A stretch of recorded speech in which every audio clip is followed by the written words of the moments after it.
So it's the second day of February. I've got issues with the truck. It's popped the oil cooler O-rings. I've got new ones coming in. Should be Monday, the 4th. So the truck's still down till then. So I've been doing some checking. The story started on Wednesday. I noticed a little bit of oil on the ground. But I was like, it's cold, whatever. It's like 4 degrees out. So I just went on.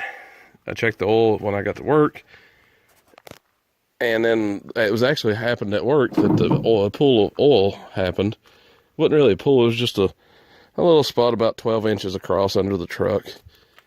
So I drove it on home, got some stuff together, got an extra gallon of oil to keep on hand just in case I needed to limp the truck any further. I put it lost 2 quarts in a course of, say, 15 miles. So that's not bad, considering that as long as the engine runs, it's going to push oil out. So I got the new oil cooler kit coming in. I'll be doing a video over that because apparently nobody makes a good oil cooler rebuild kit / video. So I've got the parts coming in. They're actual international parts and Ford parts, the Viton or Viton, however you say it, O-rings. And I already went over, put the bumper over here in my little scrap pile. So at this point, the Buffalo has no front bumper because as soon as I get it fixed, I'll take it to the car wash and pressure wash all the oil, all that out, get all this so I can clean the frame and paint it up here and get this stone guard fixed. I'm tired of seeing this dent. So that's where that's going to be at. And I've wiped down the engine bay today, sprayed some B52 to clean a few things. And you can see I wiped my bed tarp down too, so there's that. It's just kind of this is what's happening deal.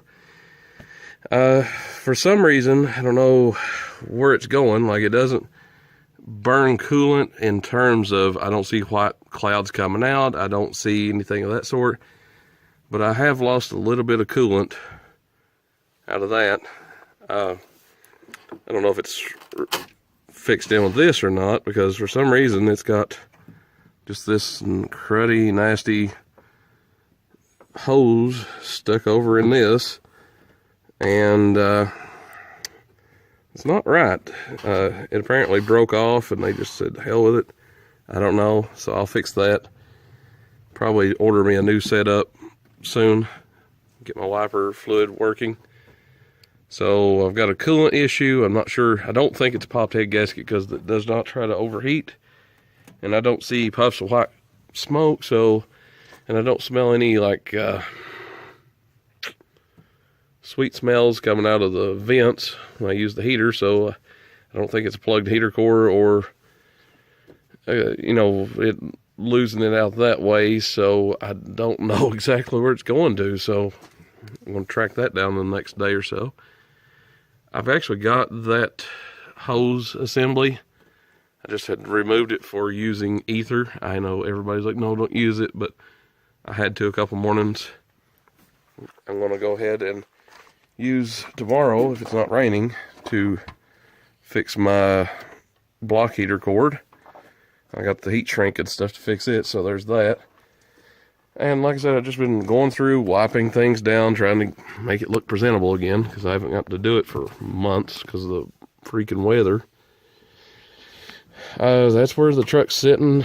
If you remember the video all the way back when I first got the truck, you'll remember the Fuster Cluck that was my seating setup. Well, apparently it's decided on you because, yeah.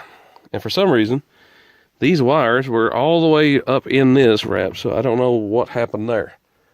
So that's where that's sitting at. Overall, the truck runs great. Gets great fuel mileage. Even though it's got a leak right here, for some reason, you can actually see the fuel buildup right there. I don't know what it is. I don't know exactly how I'm going to fix it, but I've got to fix that because it's costing me in fuel. But even driving this to work and all over the place is only like $35 a week in fuel, so I can't really complain even with a fuel leak when it's that cheap.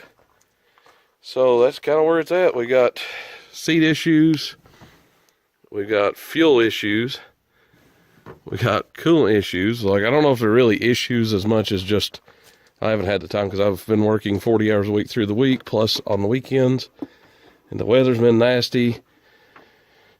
Just perfect storm of no time. And then I get to noticing this. I was kind of wondering